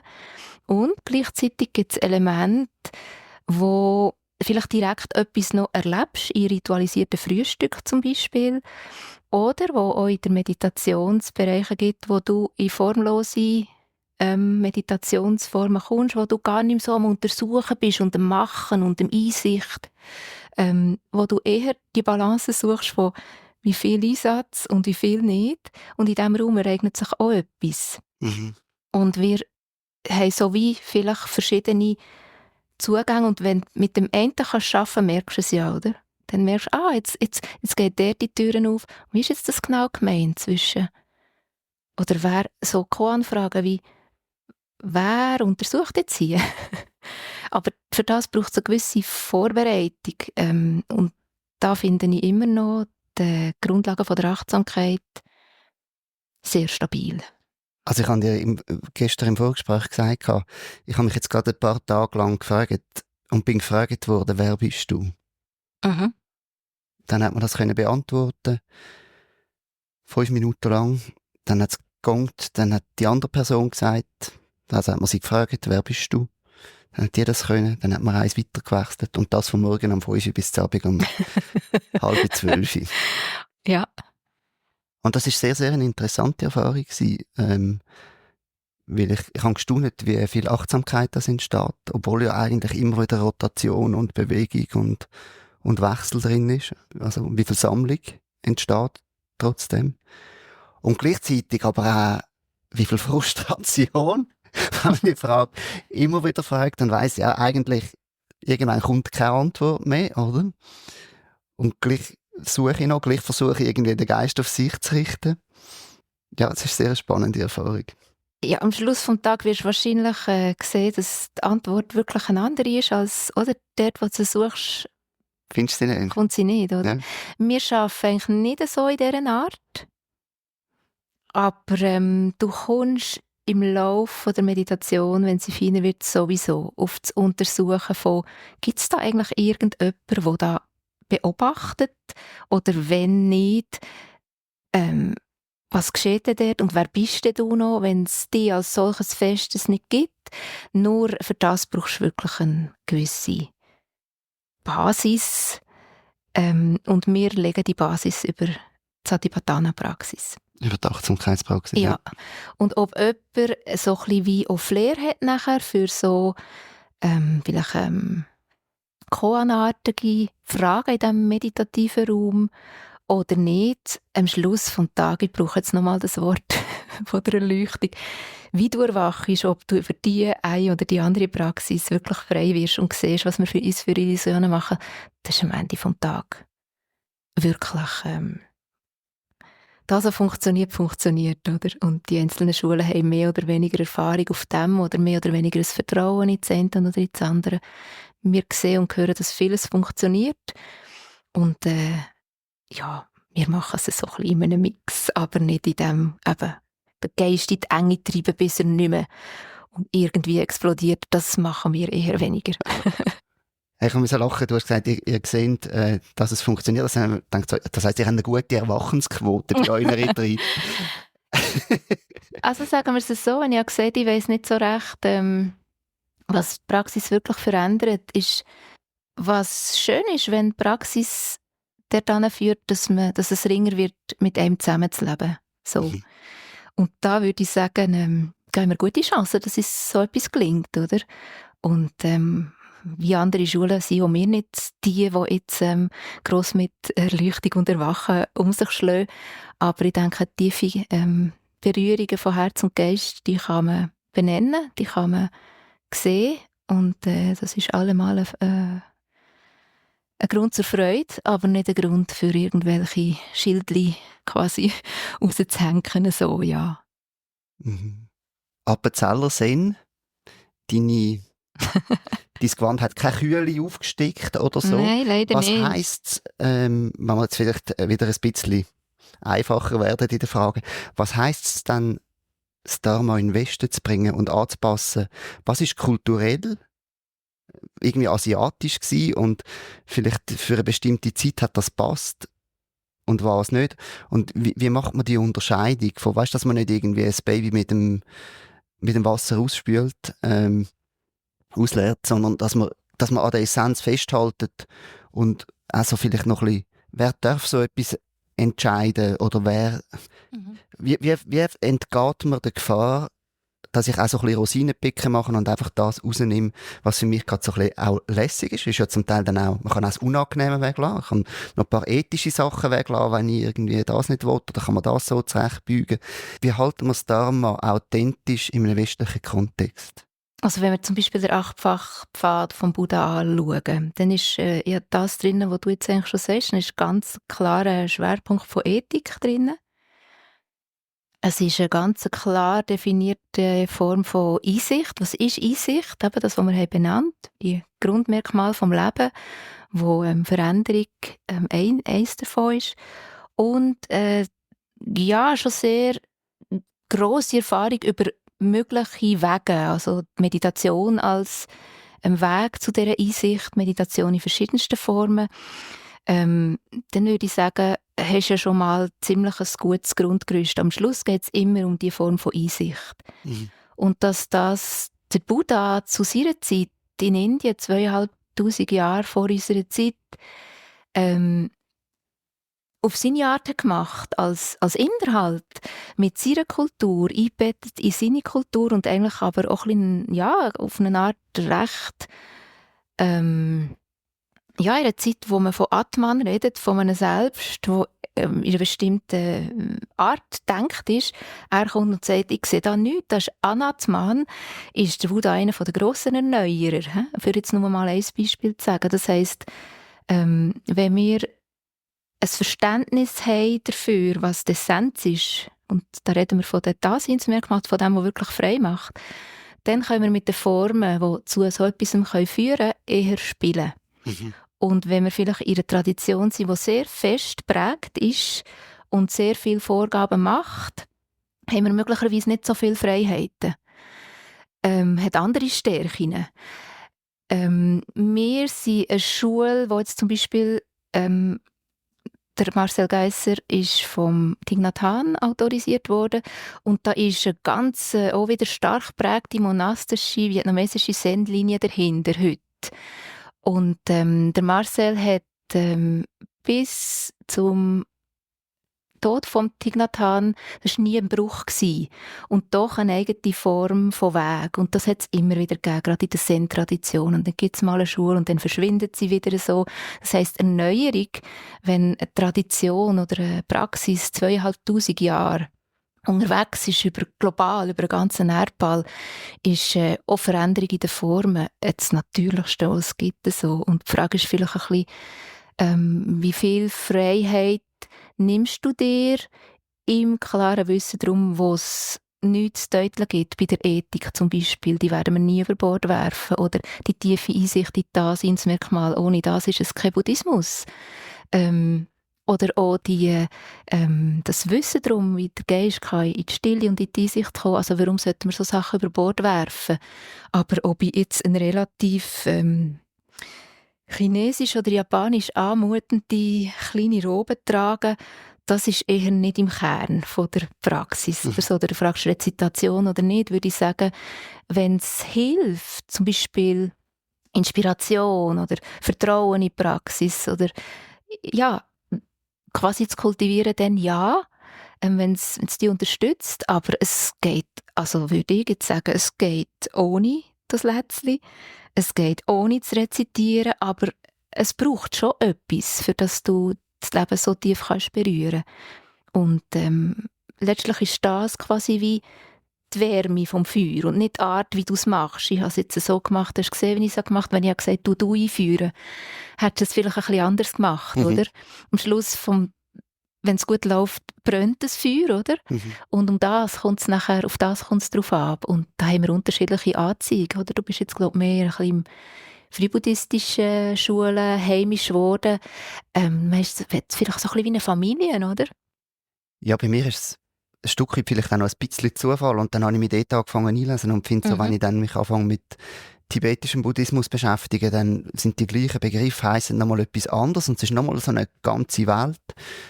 Und dann gibt es auch noch gewisse Vorlieben, die sicher mitspielen, dass ich vielleicht lieber weniger pompös oder weniger bildlich kann. Oder, ja, aber also sicher auch Zufall, wenn man dann an Zufall glaubt, dabei, dass ich dort bin, wo ich bin. Vielleicht, wenn ich jemand anderes zuerst drauf hätte, dann wäre ich jetzt auch mehr im Sinn daheim. Ja, ich denke, wenn wir an einem Ort landen, wo es für einen wirklich wie aufgeht, oder? Warum sollten wir noch alles Mögliche? Das ist eher eine Stärke, finde ich, wenn man sich näher auf eine Praxis. Das heisst nicht, dass man nicht mehr links und rechts schaut, aber sich vertiefen in etwas, welcher Weg so immer ist, ohne Vertiefung wird es nicht funktionieren, oder? Es braucht die Vertiefung. Und wo das ist, würde ich sagen, gut schauen, ja, was da gelehrt wird und wer da wie was sagt und lebt. Und wenn das Vertrauen sich geschärft hat und du sagst mal, aber da kann man sich einlassen, dann geh, oder? Ich habe mir noch 2 Begriffe aufgeschrieben. Etwas hast du vorhin noch gesagt. Das ist irgendwie das Spiel erwähnt. Und das nimmt mich noch Wunder, wie du das siehst, so Spiel und Freude in der Praxis. Also, weißt du, wie viel soll man auch spielen mit so Sachen? Wie viel soll man ausprobieren, entdecken? Ich habe manchmal das Gefühl, das ist eine todernste Sache ja. und jetzt sitzen wir da. Und ist gut, reden wir noch dafür. Ja, also was Wolke und Wasser als Bild für einen Weg hat ja, also ich meine, es ist ein grosses Spiel, oder, letztlich. Aber es ist nicht Nonsens, oder? Es ist nicht einfach so Gaudi und so, oder? Aber die Freude auf dem Weg, also wenn du hast angefangen, dann habe ich sehe ja, du hast eine Ahnung von dem, oder? Und ohne das wirst du nicht lange unterwegs sein. Es wird nicht es wird nicht genug Nahrung haben. So. Mhm.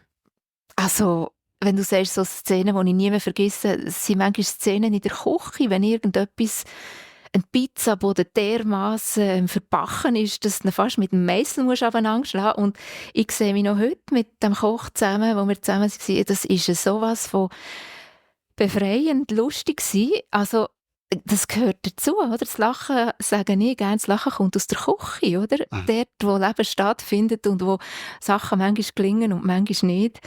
Wir wollen ja nicht irgendwie so Perfektionisten werden und irgendwie so verkniffene, ja, ich weiss auch nicht was, oder? Aber ja, es ist ein ernsthafter Weg, wo ich schon finde, wo in eine tiefere Form von Freude führt, angesichts von dem, dass das Leben auch seine ganz schweren Seiten hat. Und das tut der Freude in dem Sinn, tut es nicht wie weg. Es sind wie zwei Pole von etwas, die wie zusammengehören. Mhm. Und also wichtig, wichtig, wichtig. Und sollten wir zu wenig gelacht haben in diesem Gespräch, ist es gut, wenn es noch kommt. Ja? Aber vielleicht zum Abschluss doch noch vielleicht eine Frage, die es wieder ein bisschen schwer und ernst macht. Aber wenn man in die Welt raus schaut, wenn man die Nachrichten anschaltet oder eine Zeitung liest, dann ist ja schon sehr viel wo kann Angst machen, wo bedrückend ist, wo schreiende Ungerechtheit ist, wo unglaubliches Leiden und Schmerz in dieser Welt ist. Was denkst du, was kann eine persönliche Praxis, persönliche Meditationspraxis dazu beitragen, irgendwie die Welt einen besseren Ort zu machen? Die Welt wird immer ganz konkret an einem einzelnen Ort, auch im Kleinen, ein besserer Ort, oder? Mhm. Und wenn ich würde sagen, wenn die Praxis das Gefäß wie zu bereiten, für das es Kraft hat, wirklich angesichts von grossem Schmerz und Leid nicht einzubrechen oder zusammenzubrechen und angesichts von grosser Freude nicht davon zu rennen, weil man denkt, irgendwie, das darf nicht sein, so, dann ist das so mit allem, was das Leben wie bringt, ein Gefäß zu bereiten im eigenen Körper und Geist. Und das hat sowieso Kraft, oder? Das, was du lebst, das geht weiter. Und der Radius ist je nachdem, wo du hergestellt bist und wo du auch vielleicht gut hergestellt bist mit den Gaben und Fähigkeiten, die du hast und mit anderem vielleicht, wo du vielleicht eher auch nicht hast, wird mehr oder weniger Wirkungskreis haben im Grossen, aber ich finde dort nicht unbedingt so im Zentrum, ob jetzt quasi ich an einem Hebel bin, wo ich für das Klima der Welt wirklich einen entscheidenden quasi Beitrag kann leisten, weil ich ein Klimakundige bin und die Leute gibt es, die praktizieren. So. Oder ob ich da im Kleinen etwas mache. Hauptsache ist, dass wir es machen. Und für mich ist es immer noch die substanziellste Friedensarbeit, die im eigenen Herz und Geist anfängt, aber dort quasi, das ist das, was wir zur Verfügung stellen können. Gibt es irgendetwas, was ich nicht gefragt habe, wo du findest, das ist so noch wichtig, das ist noch ein Anliegen, das müssten wir auch noch anschauen, besprechen? Nein, was ich denke ist, wenn wir noch einen Moment in die Glut schauen, wo jetzt gerade so schön mit unserem Gespräch ausgehen ist, finde ich das wunderbar. Ich danke dir vielmals für das Gespräch. Danke dir. Vielleicht bevor wir es ganz beenden noch, wenn es jetzt Zuhörende gibt, die finden, wow, das ist spannend, ich möchte mal Sati-Zen erleben, kannst du vielleicht noch sagen, wie eure Website heisst und was für Kursangebote das von dir gibt oder überhaupt von der Sati-Zen Sangam vom Haus Tao? Ja genau, unsere Homepage ist www.haustao.ch in einem Wort. Und wir haben ein Jahresprogramm, wo 2 Lehrende, der Marcel und ich, können stemmen. Das ist etwa so ein Retreat im Monat. Da gibt es Einführungskurse und Kurse von unterschiedlicher Länge bis zu 10 Tagen im Moment mit unterschiedlichen Schwerpunkten. Da kann man schauen, was ins eigene Leben und in den eigenen Alltag passt. Oder, und das habe ich auch gemerkt, dass für mich so etwas ganz Schönes ist geworden, eben Verknüpfung von Alltag und Praxis, Online-Sonntage zum Beispiel, wo man daheim sich einloggen kann, einen Vormittag lang, einmal im Monat, am Sonntag. Und man praktiziert daheim, wenn man Gelegenheit hat dazu. und loggt sich 2-mal im Vormittag ein und ist gleichzeitig mit anderen verbunden. Also da gibt es verschiedene Formen. Es hat einzelne Gruppen. Wir sind relativ ein klein vernetztes Haus im Moment, wo es in einzelnen Städten Gruppen gibt, wo man sich treffen kann. In St. Gallen zum Beispiel mit Leuten von unserer Sangha. Das ist so ein bisschen das, was wir anbieten. Oder ein Studium, das man machen kann. Also das sieht man alles auf der Homepage. Und ja, vielleicht sieht man die eine oder andere Person mal, die uns jetzt gehört. Und ja, das ist immer schön. Ja, ich würde mich sehr freuen. Dagmar, ich danke dir ganz herzlich für deine Offenheit und für deine Zeit und für das Gespräch. Ja, danke dir vielmals. Das war Meditationsszene Schweiz, ein Podcast von mir, Lukas Wittmer. Wie immer freue ich mich über Rückmeldungen direkt in den Podcast-Apps, auf Insta oder auch per E-Mail oder Textnachricht. Kontaktmöglichkeiten findest du auf meiner Website www.meditationsszene.ch. Eine gute Zeit und bis zum nächsten Mal.